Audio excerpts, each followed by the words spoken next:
Hello everyone, और एक बार फिर से बहुत बहुत स्वागत है सभी का मेरे चैनल एम इको पर। थोड़ा लेट हो चुका है वीडियो बनने में, बट इट्स ओके। तो हम आज फिर से वापस आ चुके हैं एक नए कॉन्सेप्ट, कुछ नए टर्म्स के साथ। तो दिख ही रहा होगा आप लोगों को ये जो टर्म्स कुछ लिखे हुए हैं। तो बेसिकली इकोनॉमिक्स में जब हम पढ़ते हैं तो सर्टेन ऐसे टर्म्स होते हैं, जब हमको लोगों को ऐसा लगता है कि अरे यार ये बहुत ही सिमिलर लग रहा है, बट थोड़ा बहुत माइन्यूट से डिफरेंसेस होते हैं उन टर्म्स में। ठीक है, जैसे ये कुछ वर्ड्स लिखे हैं, inflation, deflation, stagnation, reflation, hyper inflation, disinflation. तो ये सारे वर्ड्स में कॉमन क्या है, एक इन्फ्लेशन या फ्लेशन वर्ड जो है वो कॉमन आ रहा है, क्योंकि ये जो वर्ड है ये मेन वर्ड है। इन्फ्लेशन जो है वो बहुत ही मेन वर्ड है, और इसी इन्फ्लेशन से ये सारे वर्ड्स बने हैं मिलकर, मतलब कहीं ना कहीं एक दूसरे से रिलेट करते हैं। तो सबसे पहले आज जो हम बात करेंगे वो बात करेंगे इन्फ्लेशन की, कि इन्फ्लेशन क्या होता है। तो इन्फ्लेशन जैसे कि जनरली हम सब ने सुना रहेगा, या न्यूज़ वगैरह में अक्सर हम सुनते हैं कि इन्फ्लेशन बहुत ज़्यादा बढ़ चुका है, इन्फ्लेशन आ गया है इंडिया में, कंट्री में, इकनॉमी में, ये हो गया वो हो गया, सुनते रहते हैं इन्फ्लेशन। तो इन्फ्लेशन क्या है? जो जनरल प्राइस लेवल होता है, जब वो बहुत ज़्यादा बढ़ जाता है, नॉर्मल से बहुत ज़्यादा बढ़ जाता है, और लॉन्ग टाइम के लिए। ऐसा नहीं है कि 2 दिन के लिए महंगाई बढ़ती है तो हम बोल दें कि इन्फ्लेशन आ गया कंट्री में, नहीं। जब लॉन्ग टाइम के लिए, मतलब कि परसिस्टेंटली प्राइस लेवल में इंक्रीमेंट हो रहा हो, बहुत ज़्यादा इंक्रीमेंट हो रहा हो, उस सिचुएशन को हम लोग क्या बोलते हैं? इन्फ्लेशन आ गया है कंट्री में। ठीक है, जब गुड्स एंड सर्विसेज का प्राइस लेवल नॉर्मल से बहुत ज़्यादा बढ़ जाता है, उसको हम लोग क्या बोलते हैं कि वो सिचुएशन किसकी है? इन्फ्लेशन की है। इसी का उल्टा, इसी का अपोजिट क्या होता है? इन्फ्लेशन का ही अपोजिट क्या होता है? डिफ्लेशन होता है। ठीक है, इन्फ्लेशन क्या होता है? बहुत ज़्यादा प्राइस राइज हो रहा है। और डिफ्लेशन क्या होता है? जब जो है प्राइस लेवल बहुत ज़्यादा कम हो जाता है, इन्फ्लेशन में क्या था कि बहुत ज़्यादा बढ़ रहा है, डिफ्लेशन में क्या है कि बहुत ज़्यादा कम हो रहा है। लेकिन बात यह है कि डिफ्लेशन तो एक अच्छी सिचुएशन नहीं है किसी भी कंट्री के लिए, बट इन्फ्लेशन, देखिए बहुत ज़्यादा इन्फ्लेशन किसी भी कंट्री के लिए अच्छा नहीं है। बट इन्फ्लेशन अगर कंट्री में है तो हम मान के ही चलेंगे, हम मानेंगे ही कि कंट्री क्या कर रही है? कंट्री ग्रो कर रही है। ठीक है, मतलब अगर कोई भी कंट्री ग्रो कर रही है तो इन्फ्लेशन की सिचुएशन थोड़ी बहुत कंट्री में हमेशा मेंटेन रहेगी। और ये ग्रोथ लेवल सस्टेन करने के लिए आपको इन्फ्लेशन कंट्री में हमेशा रहेगा ही रहेगा। मतलब अगर इन्फ्लेशन है तो ग्रोथ है तो इन्फ्लेशन है, ये दोनों आपस में रिलेटेड है। ठीक है, तो ये 2 चीज़ें जो हैं, ये 2 टर्म्स आई होप क्लियर हो गए होंगे कि इन्फ्लेशन और डिफ्लेशन क्या होता है। बहुत ही माइन्यूट डिफरेंसेस है। जब जनरल प्राइस लेवल बहुत ज़्यादा बढ़ जाते हैं तो इन्फ्लेशन हो जाता है, जब बहुत ज़्यादा घट जाते हैं तो डिफ्लेशन हो जाता है। तो आई होप कि इन्फ्लेशन और डिफ्लेशन ये 2 टर्म्स एकदम क्लियर हों। और तीसरा है हमारा स्टैगफ्लेशन। देखो, स्टैगफ्लेशन से हमको क्या समझ में आता है? ठीक है, स्टैगफ्लेशन जो है ये 2 वर्ड्स से मिलकर बना हुआ है। ठीक है, एक तो इन्फ्लेशन और दूसरा स्टैग्नेंट। इन्फ्लेशन का मतलब हम अभी बिल्कुल समझ चुके हैं। इन्फ्लेशन क्या होता है? जनरल प्राइस लेवल में बहुत ज़्यादा इंक्रीमेंट को इन्फ्लेशन बोलते हैं। स्टैग्नेंट का मतलब क्या होता है? स्टैग्नेंट का मतलब होता है रुका हुआ या फिर डिक्लाइनिंग। बेसिकली डिक्लाइनिंग, जब कोई चीज़ बहुत ज़्यादा कम हो रही होती है धीरे धीरे, उसको हम लोग बोलते हैं स्टैग्नेंट। तो स्टैग्नेंट और इन्फ्लेशन इन दोनों ने मिलाकर क्या बना दिया? स्टैगफ्लेशन। तो स्टैग्नेंट इकोनॉमी और इन्फ्लेशन, तो स्टैगफ्लेशन का जो बेसिक मतलब है वो ये होता है, जब इन्फ्लेशन यानी कि जो जनरल प्राइस लेवल है वो इन्फ्लेशन बढ़े और production of goods and services decline. ठीक है, ये 2 कंडीशंस साइमल्टेनियसली वर्क करनी चाहिए। ये 2 कैरेक्टरिस्टिक्स हैं कि जो इकोनॉमी है वो कहाँ है? स्टैगफ्लेशन की ओर जा रही है।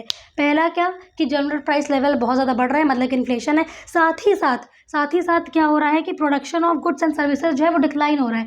क्योंकि प्रोडक्शन ऑफ गुड्स सर्विसेज क्यों डिक्लाइन हो रहा है? क्योंकि कंट्री में डिमांड नहीं है। तो production of goods and services decline होगा। तो सबसे पहले जो प्रोड्यूसर्स हैं वो क्या करेंगे? सबसे पहले तो वो लेबर कट ऑफ करेंगे ना। सबसे पहले वो लेबर कम करेंगे भाई। जब वो प्रोडक्शन नहीं दे रहे हैं तो उतना कॉस्ट नहीं आ रहा तो वो वेजेस सैलरी कहाँ दे देंगे लेबर को। तो सबसे पहले वो क्या करेंगे, लेबर कम करेंगे। लेबर के कम होते ही क्या होगा, अनएम्प्लॉयमेंट की सिचुएशन आ जाएगी और अनएम्प्लॉयमेंट बढ़ जाएगा। तो एक तरीके से हम ये देख सकते हैं कि जो स्टैगफ्लेशन की सिचुएशन होती है किसी भी कंट्री में, किसी भी इकोनॉमी में, बहुत बहुत ही ज़्यादा वर्स्ट होती है। ठीक है, मतलब कि स्टैगफ्लेशन बिल्कुल अच्छा नहीं होता है किसी भी इकोनॉमी के लिए। तो बट कंट्रीज़ के पास होते हैं मेजर्स, होते हैं पॉलिसीज़ होती हैं कि वो कंट्री को फिर से निकालना है स्टैगफ्लेशन से या किसी भी ऐसी सिचुएशन से जहाँ पर इकोनॉमी वर्क नहीं कर पा रही होती है। ठीक है, तो this is basically stagflation is, ये दो टर्म से मिलकर बना है और ये दो बहुत ही इजी कैरेक्टरिस्टिक्स है इसकी कि साइमल्टेनियसली इन प्राइस राइज होना चाहिए और production of goods and services decline होना चाहिए। ये दोनों कंडीशंस जहाँ मीट कर जाएंगी साइमल्टेनियसली, वहाँ पर स्टैगफ्लेशन की सिचुएशन आकर हो जाएगी। ठीक है, इसी के बाद हम स्टैगफ्लेशन के बाद किसकी बात करेंगे, रिफ्लेशन की बात करेंगे। रिफ्लेशन बेसिकली, रिफ्लेशन पढ़ने के लिए आपको पता होना चाहिए दो और टर्म्स जिनको हम बोलेंगे रिसेशन और डिप्रेशन। और डिप्रेशन, देखो रिसेशन को हम लोगों ने बेसिकली क्या बोलते हैं आसान भाषा में, मंदी। ठीक है, जब कोई भी इंडस्ट्रीज़ या बिजनेस सक्सेसफुल नहीं हो पाते हैं कंट्री में तो किसकी सिचुएशन आने लगती है, रिसेशन की सिचुएशन आने लगती है। ठीक है, रिसेशन अगर बहुत समय तक, बहुत टाइम तक अगर किसी भी इकोनॉमी में प्रिवेल कर रहा है तो सिचुएशन किसकी बनेगी, डिप्रेशन की। लॉन्ग टर्म रिसेशन, ये डिप्रेशन कब आता है, लॉन्ग टर्म रिसेशन की वजह से क्या आता है, डिप्रेशन आता है इकोनॉमी में। ठीक है, अब डिप्रेशन आ चुका है, इसका मतलब है कि मार्केट में मनी नहीं है, इकोनॉमी में मनी ख़त्म हो चुका है। ठीक है, डिप्रेशन का मीनिंग क्या होता है, नो मनी इन मार्केट। अब यार जब इकोनॉमी में पैसा ही नहीं है तो फिर इकोनॉमी वर्क कैसे करेगी। तो रिफ्लेशन में डिप्रेशन से सिचुएशन को निकालने के लिए सिर्फ और सिर्फ गवर्नमेंट ही हेल्प कर सकती है और गवर्नमेंट ही मेजर रोल प्ले करती है कंट्री को डिप्रेशन से निकालने के लिए। रिफ्लेशन में आपको एक चीज़ बहुत ध्यान रखनी है कि government plays major role, government का बहुत ज़्यादा मेन रोल होता है और गवर्नमेंट जानबूझ के स्टेप्स लेती है। उन्हें ये कोशिश करनी रहती है कि वो कंट्री को डिप्रेशन से बाहर निकल के आए। तो अब जब मार्केट में मनी है नहीं तो गवर्नमेंट क्या करेगी, गवर्नमेंट सबसे पहले क्या करेगी, मनी फ्लो इंक्रीज़ करेगी। सबसे पहले मनी फ्लो इंक्रीज़ करेगी और क्या कर सकते हैं, टैक्सेस कट कर सकते हैं।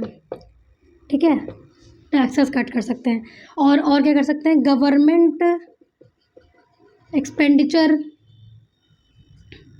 बढ़ा सकते हैं।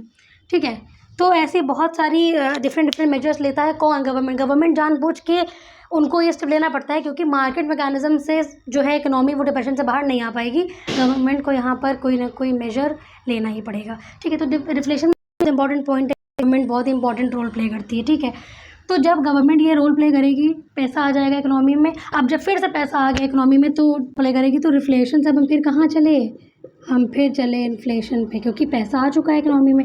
अब फिर से पैसा आ चुका है इकोनॉमी में, तो फिर से हम कहाँ जाएंगे, इन्फ्लेशन पे।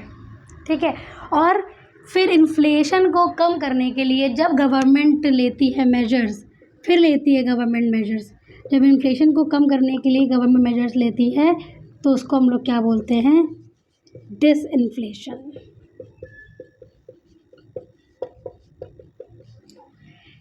ये पूरा एक चार्ट था, आपस में ही सब चीज़ें कनेक्टेड थी।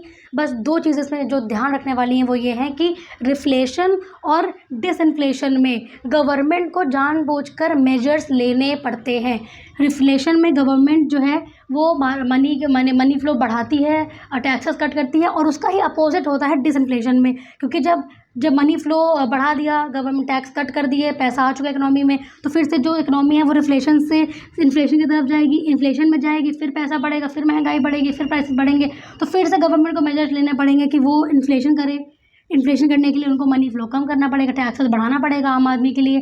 तो ये सारी चीज़ें ऐसे होती हैं, ऐसे मैकेनिज्म वर्क करता है और ये सारी चीज़ें आपस में ऐसे कनेक्टेड हैं कि इन्फ्लेशन से ही रिफ्लेशन, डिफ्लेशन, स्टैगफ्लेशन और डिसइन्फ्लेशन ये सब होता है। आई होप आप लोगों को ये टर्म्स क्लियर हो गए हों, और वीडियो अच्छी लगे तो please like, share and subscribe, और थैंक यू फॉर वॉचिंग।